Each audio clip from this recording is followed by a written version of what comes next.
Kahit matagal-tagal na rin nang makalabas sila ng motel kung saan ginawa ang shooting ng commercial ad, hindi pa rin masabi ni Naomi na kalmado siya. Ramdam niyang namumutla pa din siya at ayaw tumigil ng luha niya sa pagdaloy. Ngunit kahit ganoon, aware siya sa mga nangyayari sa paligid. Kasama niya si Rick. Halos hindi yata matitipag ang panga nito sa pagtiim. Ramdam niyang galit na galit ito dahil sa mga nasaksihan. Niyakap siya ni Rick. Hinalikan pa nito ang noo niya. Bahagyang naginhawaan si Naomi pero hindi pa rin sapat. Napakasama nang nangyari sa kanya. She was harassed. Naging malaking impact iyon sa kanya at alam niya magiging sa mga susunod na araw. Takot na takot siya. Stop crying now, Naomi. Kakasuhan natin ang lalaking iyon. Hell, pati na rin ang advertising agency na iyon. Magiging maayos ang lahat. Magbabayad ang mga Rick. Sumandig siya sa dibdib nito. Patuloy pa rin na lumuluha. Kinuha nito ang kanyang ulo. Ipinulupot ang mga kamay nito sa kanyang katawan para mas mahigpit na yakapin. Hinalikan nito ang tuktok ng ulo niya. Naramdaman niyang nanginginig din ito. Hindi ko gusto masasaktan ka. Gaganti tayo. Magbabayad sila. Puno ng galit ang boses nito. Natatakot ako, Rick. Hindi rin dapat basta-basta inalis mo ako sa shooting.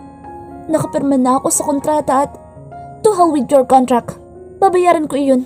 And why the hell did you allow such work for you? Sa sandaling pagkakakilala natin, nakilala na kita ng gusto. You are conservative. Bakit ka pumayag sa ganoon? Kailangan ko ng pera, Rick. Napilitan na si Naomi na magpaliwanag kung bakit. Unti-unting lumuwag ang hawak sa kanya ni Rick. Napatingin siya sa mukha nito at napansin niyang namutla ito. Kung ganun, bakit hindi mo sinabi sa akin? You could have asked me. Umiling si Naomi. Ayoko mag-alala ka. Kaya kitang tulungan financially. I can assure you that kung sinabi mo sana sa akin, hindi mo na kailangan maranasan ang lahat ng ito. Umiling si Naomi. Isang ordinaryong pintor ka lang, di ba? And for sure you have your own family too. Mas kailangan sila ang unahin mo kaysa sa akin at hindi mo pa ako gaanong kilala. Naomi. Tinitigan niya si Rick. Ramdam ni Naomi na totoo nga ang huling sinabi nito. Lalo niyang napatunayan iyon ngayon. Lumaki ang pagtataka niya dito na noong una hindi niya masyadong ikinabahala dahil palagi niyang sinasabi na mas mahalaga ang kanyang nararamdaman para dito. Pero ngayon ay hindi na niya maiwasan na baliwalain ang lahat. Sa ngayon ay nakasakay sila sa isang magarang kotse na hindi ordinaryong makikita sa mga kalsada ng Maynila. Kung paano siya nagawang isakay doon ni Rick ay hindi niya masabi. Basta ba pagkalabas nila ng motel ay nakabang na ang sakyan na iyon na kung paano rin nakarating at hinayaan si Rick na makasakay doon ay wala din siyang kaalam-alam. May sarili din na driver. At walang pagtatakang sinusunod ang utos ni Rick na umalis. Mali ba ako ng akala na isa ka lang simpleng tao na kagaya ko? Tinitigan niya ng mabuti si Rick. Hindi ito nagsalita. Pagkusay nakatitig lang din sa mga mata niya. Sino ka ba talaga, Rick? Kapag kuwan ay tanong niya rito pero kagaya nung una ay hindi rin ito nagsalita. Gusto pa man rin na magtanong ni Naomi dito. Umaasang sa ibang tanong ay sasagutin din siya nito. Ay tumigil na ang sasakyan nila. Tumigil iyon sa isang kilalang pangmayaman na condominium unit. Mas lalong kumabog ang puso ni Naomi na magkaroon siya lalo ng konklusyon. Hindi lang ordinaryong lalaki ang kasama niya ngayon. Hinawakan ni Rick ang mga kamay niya. Inalalayan siyang makapaglakad papasok ng condo unit. Sumakay sila sa elevator at hindi pa rin nagsasalita si Rick. Wala pa rin siyang sagot na naririnig mula dito hanggang sa makarating sila sa tingin niya ay unit dito. Pinapasok siya nito doon. Sinabing gawin niyang komportable ang sarili doon pero umiling si Naomi. Paano ako magiging komportable kayong pakiramdam ko yung sumama ako sa isang estranghero? Pumasok ako sa isang bahay ng isang estranghero. Nagkagusto ako ng matindi sa isang estranghero. Gusto niyang idugto. Sumama ka sa estranghero na iyon sa loob ng ilang linggo. Hindi mo dapat ikinatatakot iyon. Pero pagod ka na, Naomi. Napakasama ng mga nangyari sa iyo ngayong araw. Dinala kita dito upang makapagpahinga ka. Saka na tayo mag-usap kapag maayos na ang lahat. Saka na ako magpapaliwanag sa'yo. Rick. Tama ito. Napakasama ng araw niya. Ngayon, gustong-gusto na niya magpahinga. Gusto niya matulog. Gusto niyang kahit paano'y malimutan niya ang nangyayari sa mundo. Inalalayan siya ni Rick na magpunta sa kwarto nito. Inihiga siya nito doon. Naramdaman niya agad ang pag-react ng katawan niya sa kama. You need to rest. Bahagyang nagprotesta pa si Naomi nang may bigla siyang naalala. Pero si Martin, kailangan niya ako sa ospital. Kailangan din ako ni Nanay Teresita. Isa pa ang komersyal. Paano kung... Huwag mo nang alalahanin iyon. Sisiguraduhin ko sa iyo na maayos na ang lahat. Pagising mo. Okay? Pero... Sabihin mo na pinagkakatiwalaan mo ako, Naomi. Aayusin ko ang lahat ng ito para sa iyo. Kaya ba niyang sabihin iyon ngayong ramdam niya na hindi naman talaga niya ito kilala? Hindi niya dapat pagkatiwalaan ito ng dahil doon. Marami itong nilihim sa kanya pero sa kabilang banda, alam ni Naomi na may kasalanan din siya. Hinayaan niya ito. Hindi nga siya nagtaka. Hindi siya gaano nagtanong dito. Mas pinanaig niya ang kanyang nararamdaman kaysa ang tumingin sa katotohanan kung sino ba talaga ito. Mas pinanaig niya ang nakikita lang niya.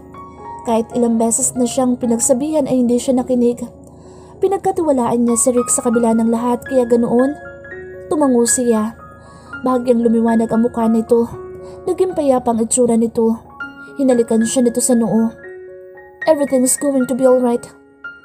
Pinagkatiwalaan niya si Rick na gagawin iyon sa kanya at hinayaan ang katawan sa gusto nito. Siguraduhin niyo mabubulok ang lalaking iyon sa bilangguan. I want him to rot into jail. Sigaw ni Charles sa kausap na abogado. Kasalukuyan siyang nasa opisina ng SAC. Nagpunta siya doon upang kausapin ng in-house na abogado ng kumpanya at kapag may mga personal din silang concerns na mga may-ari. Kahit kaya naman niyang papuntahin ang abogado sa condo unit niya upang doon niya makausap ito tungkol sa nangyari ay pinili niyang doon na lang. Natatakot kasi siyang kapag kagaya ngayon na hindi niya mapigilan ang temper niya ay may storbo niya pa ang pagpapahinga ni Naomi. Maririnig nito ang galit niya. Ayaw man niya itong iwan sa ngayon pero kailangan niyang gumawa ng paraan para ayusin ang lagay nito. Nag-iwan na lang siya ng note sa tabi ng kama na sinasabing babalikan nito pagkatapos. Sasampahan ni Charles ng kaso ang mga nanakit at ang nangharas kay Naomi. Gagantihan niya ang mga ito. Hindi natin basta-basta masasabing ganoon nga ang nangyari. Mr. Whatever. Kailangan niyang mabulok sa kulungan. Gago siya! Pinakawalan na naman ni Charles ang galit. Hinawakan siya ni Philip sa likod. Pilit na pinapakalma.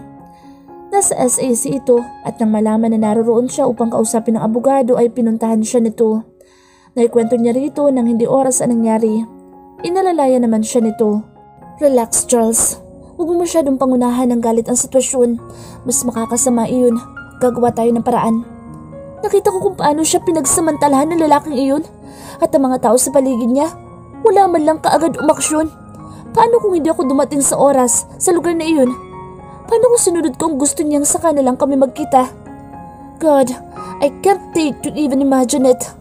Napaka-helpless niya noon, Philip. At wala man lang agad ang tumulong sa kanya. Ang walang hiyang iyon. Napatiimbagang na naman si Charles habang naalala ang mukha ng walang hiyang lalaking pinagsamantalahan si Naomi. Ngumisi si Philip.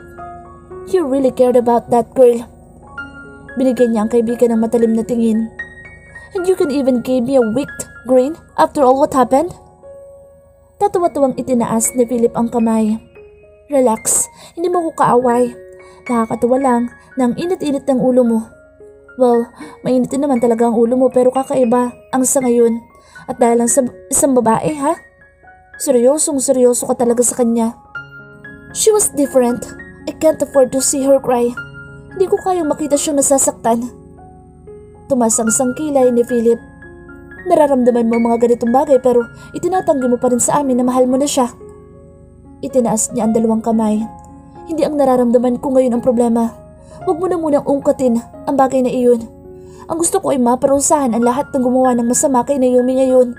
Magagawan ba ng paraan ng lahat ng iyon, attorney? Tumingin siya sa abogado. Tumango ito. Gagawa tayo ng paraan. Pero ang tungkol sa kumakalat ngayon sa social media na video. Anong video? Kunot nung tanong ni Charles. may ipinakitang clip sa kanyang abogado. Yun ay ang eksena na sinuntok at minura niya ang modelong na namantala kay Naomi at pati na rin ang direktor ng shooting nito. May nagpost noon online at nagiging viral na ayon sa abogado. Nagdilim ang paningin ni Charles kaya nagawa niya iyon. Masyado niyang namiss si Naomi kaya kahit hindi ito pumayag na magkita sila ay hindi niya ito sinunod. Pinaalam niya kung nasaan ito at nang madiskubre na may shooting ito para sa isang ad ng motel ay binalot kaagad ng takot ang puso niya. Alam niyang hindi magandang ideya iyon. Nagkatotoo ang naiisip niya nang abutan niya ito sa hindi kaaya-ayang eksena. Alam niyang hindi iyon kasama sa eksena dahil nakita niyang pinipilit ni Naomi na itulak ang lalaki. Lahat ay nagulat. Nag-assume din ang mga tao na dahil sa ginawa mo, boyfriend ka talaga ni Naomi. Dahil doon, lumaki na naman ang issue tungkol kay Naomi at ang unang napabalitang boyfriend niya. Marami nagtatanong kung ikaw ba daw nga si Charles at schedule a press con. Sasabihin ko na ako nga si Charles Morty para matigil ng issue. Sasabihin ko din na boyfriend niya talaga ako. Mabubuhay muli ang mga balita. Makakabuti din iyon para sa kanya para hindi na lang siya basta-basta maliitin ng mga tao. Hahayaan mo na talagang mangyari iyon? Alam mo, relieved na kami noong una na hindi ganoong lumaki ang balita kaya hindi na naapektuhan ng malaki ang privacy na iniingatan mo sa maraming taon. Pero ngayon ay, I'm serious, Philip. Hindi ko na makakayang mangyari pa muli ang lahat ng ito. Tumingin siya sa abogado at tumangutango ito. Wala nang pakialam si Charles sa iisipin ng iba sa gagawin niya. Wala na rin siyang pakialam sa kanyang mga sariling paniniwala. Kailangan niyang protektahan si Naomi. Gusto niyang protektahan ito. She means a lot to him. Hindi na niya hayaan pantratuhin ito ng ganoon. At kung ang pinakaiingatan niyang identity ang magiging sagot para maging maayos ang buhay ni Naomi, handa niyang isuko iyon. Hindi na mahalaga kay Charles ang mga bagay na pinahahalagahan niya ng husto. Ang mahalaga na sa kanya ngayon ay ang protektahan ng taong babaeng pinakamahalaga sa kanya. Bahagya pang nanibago si Naomi nang magising siya. Hindi agad sumagi sa isip niya na nasa condo unit siya ni Rick. Hinanap niya agad ito ngunit sa halip na makita ang lalaki ay isang note lang nito sa bedside table ang kanyang natagpuan. Ang sabi nito ay babalikan siya nito mamaya. Tinignan ni Naomi ang orasan sa kwarto. Lampas alas 5 na ng hapon. Ilang oras din siyang nakatulog. Kinapa ni Naomi ang kanyang nararamdaman. Naging malaking tulong sa kanya ang pagtulog. Guminhawa ang kanyang pakiramdam. Bumangon siya ng kama at madaling kinuha ang kanyang cellphone. Ganoong oras siya inaasahan ni Martin na babalik ng ospital. Ngunit bago niya maipaalam sa kaibigan ang sitwasyon niya, mukhang hindi talaga sila magkasundo ng araw ngayon. Na-drain ang battery ng cellphone niya. Mamayang alas 6 ng gabi hanggang alas 7 ang viewing hours ni Nanay Teresita sa ICU. 2 beses lang ang viewing hours at nais niyang malaman ang lagay nito. Kaya sa halip na pag-aksayahan ni Naomi ng panahon ng pag-aantay kay Rick, umalis na muna siya ng unit ni Rick para pumunta ng ospital. Pagkatapos ng lahat, marami pa namang oras para makapag-usap sila nito. Kinuha ni Naomi ang bag niya at nagpalit ng damit. Wala pa rin nakitang tao si Naomi nang makalabas siya sa kwarto at pati na rin sa building. Kaya payapa siyang nakalabas. Sumakay siya ng taxi at nagpahatid sa ospital. Bahagyang nailang si Naomi ng pagdating niya sa ospital. Marami mga tao nakapansin sa kanya. Simula nang lumabas ang unang commercial na pinagbidahan niya, naging madalas na ang pagpansin sa kanya ng mga tao kapag nasa pampublikong lugar siya. Pero ramdam ni Naomi na kakaiba ang sa ngayon. Pinili na lang muna niyang huwag pansinin ang mga iyon. Alas 6 na. 1 oras lang ang viewing time kapag gabi kaya nagmadali na siya. Natagpuan ni Naomi si Martin sa loob ng ICU at nang makita siya nito mula sa salamin ay lumabas ito. Bahagyang nanlumo pa si Naomi na makitang tulog pa din si Nanay Teresita. Nang kausapin din siya ni Martin ay yun din ang sinabi nito. Wala pa rin na progress. Pero gusto ko ding sisihin ng ospital na ito kung bakit. Napapansin ko kasi na parang kulang sila sa pag-aalaga. Ramdam ko madalas ay tila alinlangan pa sa pagsagot sa mga tanong natin ng doktor. Parang hindi eksperto. Tumangutango si Naomi. Ramdam din naman niya iyon. Private ang ospital pero hindi ganoon kaganda ang posibilidad. Yun ang pinakamalapit na ospital sa kanila kaya naman napilitan din sila na doon na lang din ito dalhin. Subukan natin i-transfer sa ospital si Nanay. Tumango si Martin. Yun nga ang plano. Kaninang alas 4 ay may nagpunta dito mga lalaki. Tutulungan daw nila si nanay. Hindi ko sila kilala pero ang sabi ng mga ito ay kilala daw ng boss ng mga ito si nanay. Sila na daw ang bahala sa lahat, sa paglilipat at pati na rin daw sa mga gastusin. Nanlaki ang mga mata ni Naomi. Totoo ba yan? Masayang tumango si Martin. Hinawakan pa nito ang dalawang kamay niya. Napakaswerte natin, Naomi. Kung sino man ang kakilala na iyon ni nanay na mayaman, hindi na muna mahalaga. Ang mahalaga ay may tutulong na sa atin. Sa kabila ng pagtataka ay pinili na lang ni Naomi na maging masaya. Hindi na siya mamomroblema pa financially. Hindi na niya kailangan pang tumanggap ng proyektong kagaya ng ginawa niya kanina. Meron pa din siyang oras para makapaghanap ng trabaho ngayong may susuporta na sa kanila. Pagkatapos ng pag-uusap nila ni Martin ay siya naman ang pumalit dito sa pagbisita kay nanay. Kinausap niya ito sa kabila ng hindi pa rin ito pagtugon sa kanya. Narinig niya kasi na mabuti daw iyon para sa isang comatose patient. Wala pa rin na pagbabago pagkatapos ng viewing time pero umaasa si Naomi na hindi man ngayon gagaling din ang babaeng nag-aruga sa kanya. Lalo na ngayong maililipat na nila ito sa mas magandang ospital kung saan mas may bibigay dito ang nararapat na pag-aalaga. Sinubukan ni Naomi na pauwiin muli si Martin nang matapos ng viewing time. Naging mahaba ang pagpapahinga niya sa unit ni Rick kanina kaya alam niyang kahit mag-isa lamang siya ay makakaya niyang bantayan si Nanay Teresita. After all, pwede din naman siyang matulog habang nagbabantay. Pero kagaya ng dati ay hindi pumayag si Martin. 2 araw ang leave nito kaya kaya pa rin itong magpuyat at kung makakatulog man ay hindi komportable. Hinayaan na lang niya ito sa pagpipilit nito. Na mag-aalas 8 na ng gabi ay nagpaalam siyang lalabas para kumain. Maaga daw itong kumain kaya hindi na ito sumama. Sa paglabas muli ni Naomi ay nakita na naman niya ang kakaibang tingin sa kanya ng mga tao. Mukhang nakilala na talaga siya ng tao. Napansin din niya na hindi na iyon kagaya ng mga nanguusig na tingin sa kanya noong unang lumabas ang unang commercial niya. Ngayon ay tila kulang na lang ay lapitan siya ng mga tao para magpa-autograph sa kanya. Napansin din niya na may iba pang kumuha ng larawan niya patago. Ganoon na ba talaga siya kasikat? Hindi ba dapat ay hindi na nga siya pagkaguluhan dahil pangit naman daw ang commercial niya?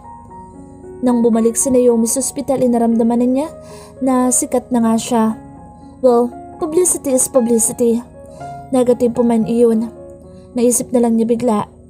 Hinarang siya ng mga nurses na nasa nurse station at isa-isang nagpakuha ng larawan kasama siya. Kanina pa nga po namin kayo inaabangan na makabalik, ma'am. Kahit po pala ang simple nyo lang manamit. Maganda po talaga kayo. Komento ng nurse na unang nagpakuha ng larawan kasama siya. Salamat. Binigyan niya ng genuine ng ngiti ang mga ito. Saka mukhang napakabait nyo rin po. Hindi na nga po nakapagdududa na nagustuhan kayo ni Mr. Mority. Kumunot ang noo ni Naomi. Si Charles Mority ang dahilan kung bakit napansin siya ng mga ito. Namatay na ang balitang iyon hindi ba? Isa sa mga dahilan kung bakit tinapat na siya agad ng manager na baka wala na itong maibigay sa kanya ng mga proyekto. Pero bakit ngayon ay tila nagbabalik? Sana po sa susunod na araw, sama niyo naman po siya sa pagbisita dito sa ospital. Ang gwapo-gwapo po talaga niya. Ang gwapo-gwapo po ng boyfriend niyo. Lalong napakunot ang noo ni Naomi. Nalaman ng mga ito na gwapo si Charles Mority. Hindi ba't hindi nagpapakita ang lalaki sa mga tao? Biglang kinabahan si Naomi. Pero hindi ko siya boyfriend. Ang mga nurse naman ang napakunot noo. Ano pong ibig niyo sabihin? Kaka-announce lang po ni Mr. Mority sa madla na girlfriend niya po kayo. Nagkaroon na rin po siya ng public appearance kanina lang. Nasa showbiz news pa nga po, kanina sa TV at... Ano? Lumakas ang tibok ng puso ni Naomi. Ano ibig sabihin ng mga ito? Kinuha ng nurse ang cellphone nito. Nagbukas ito ng news site at tumambad sa balita ang tungkol sa mismong pag-amin ni Charles Mority na nobyo siya nito. Natulala si Naomi. Muntik na din niyang mabitawan ang cellphone ng nurse, lalo na nang makita ang larawan ni Charles Mority. Rick? Charles? She should have known. Naging matagumpay ang paglipat kay Nanay Teresita sa isang eksklusibo at malaking ospital sa Maynila. Napakaganda din ng facilities na ibinigay para rito. Mas naramdaman nila ang mga nakatalagang staffs para dito at higit sa lahat, Ilang oras pagkatapos mailipat si Nanay Teresita ay gumalaw ang kamay nito. Ayon sa doktor ay isa daw iyong senyales na malapit na itong magising. Masaya si Martin sa nangyari. Ganoon din naman si Naomi. Ngunit hindi niya magawang lubusang sumaya dahil na rin sa nalamang balita kagabi. Masyado siyang nagulat sa lahat ng nangyari. Ang akala niya ay malaking coincidence lang ang pagkikita nilang dalawa ni Rick o ngayon ay maaari ninyang tawaging Charles Moretti. Magulo ang damdamin ni Naomi. Kagabi, nang magawa niyang i-charge ang kanyang cellphone ay nakausap na niya si Charles. Pero kahit ganoon, hindi niya nagawang itanong dito ang lahat. Hindi din naman ito nagpaliwanag. Naintindihan din naman niya kung bakit. Maaring gusto nitong personal na sabihin iyon sa kanya dahil ganoon din naman ang gusto niya. Gusto niyang personal na magkausap sila tungkol doon. Pero dahil may kailangan daw itong gawin kaya hindi siya napuntahan nito ng personal sa ngayon. Hindi pa rin nasasagot ang katanungan niya. Tumatawag pa rin ito ngayong araw at kahit sinasagot naman niya iyon, pilit din niyang iniiwasan at pinuputol agad dahil sa gulong nararamdaman ng kanyang isip. Nang matapos ang visiting time sa gabi ni Nanay Teresita sa ICU kung nasaan pa rin ito, nagpaalam si Naomi kay Martin na pupunta muna sa rooftop ng ospital na iyon. Kailangan niya mag-isip. Masyado nang marami ang nangyari. Isang araw pa lamang ang nakalilipas. Pinayagan naman siya nito kahit na wala pa rin itong alam sa pinagdadaanan niya.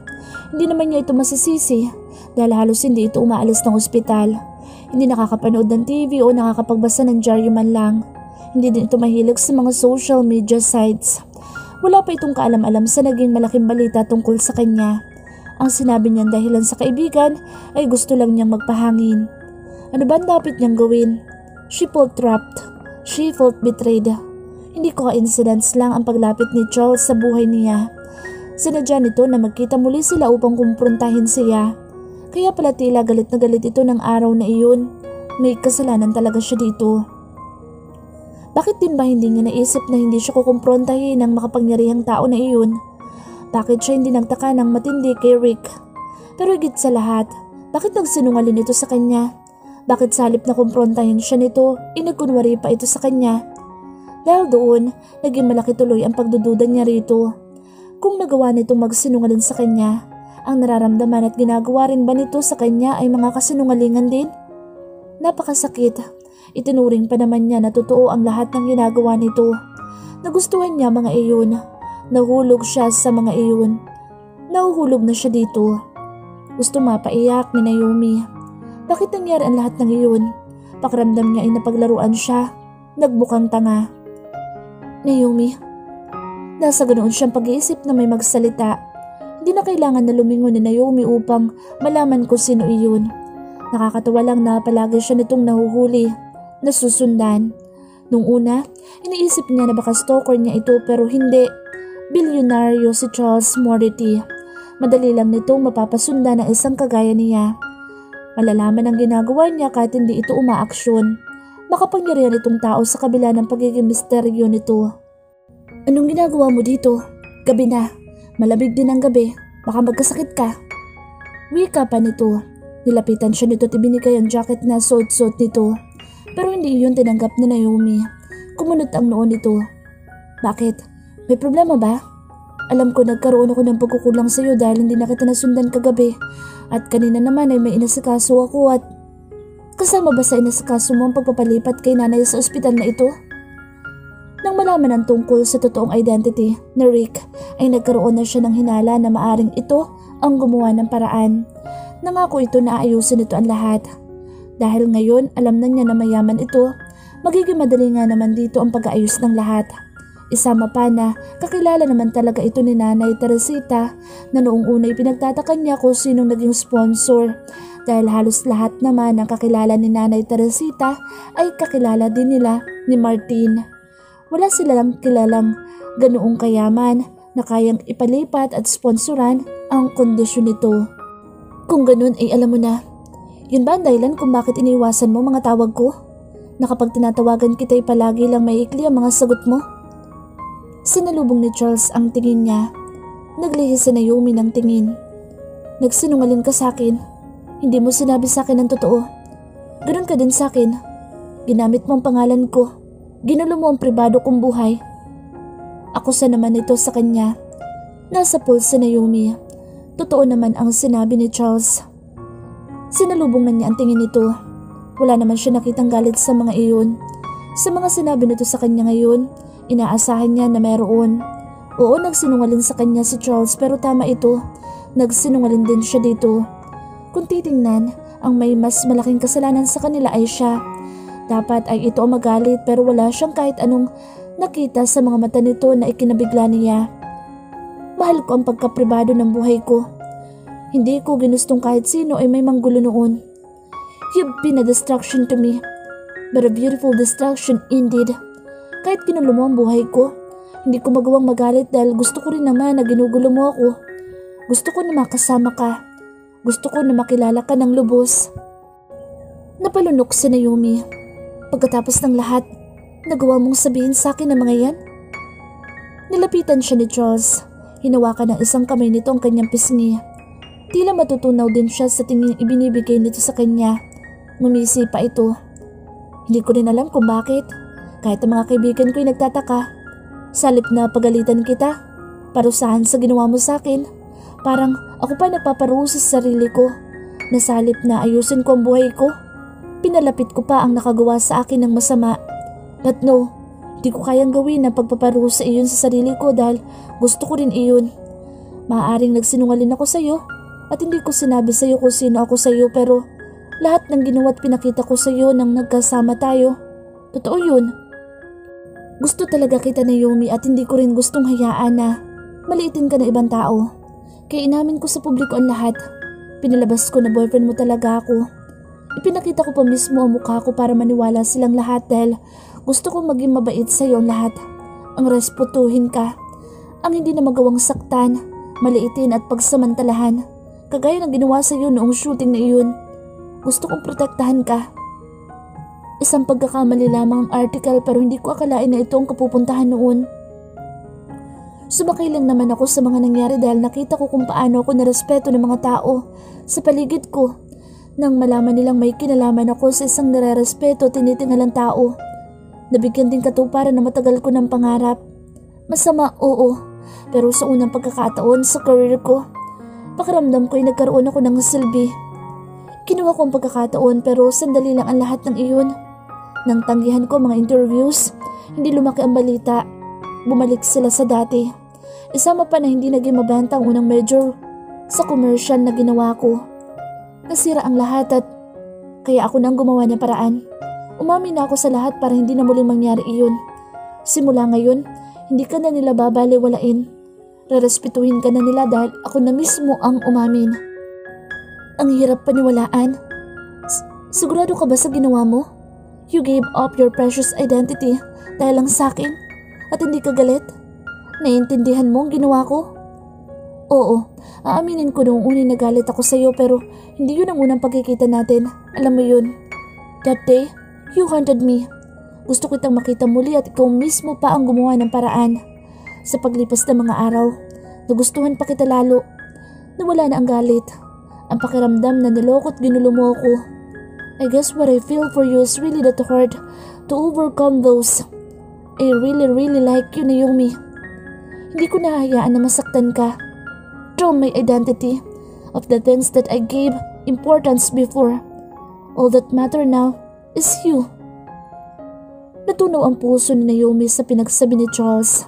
Gusto niyang sampalin ang sarili. Ginalaw-galaw niya ang kanyang ulo upang gisingin kung sakaling isang panaginip lang ang lahat. Ikaw si Charles Moretti. Isa kang sikat na tao. Isang bilyonaryo at nagawa mong sabihin ang lahat ng yan sa akin? Hindi mo ba ako pinagkakatiwalaan, Naomi? Hindi ko lang maisip na deserve ko ang lahat ng ito. Simple lang ako. Napaka-ordinaryo. Don't think of that. What you are and what I am doesn't matter. Hindi ka naman ganito nang una mo ako makilala, hindi ba? Isang ordinaryong painter. What you assumed. Dahil simple-simple mo lang manamit. Pumapayag ka sa mga pangkaraniwang gawain. Hindi ka nagrereklamo sa tuwing dinadala kita sa mga lugar na hindi naman madalas na pinupuntahan ng mga mayayaman.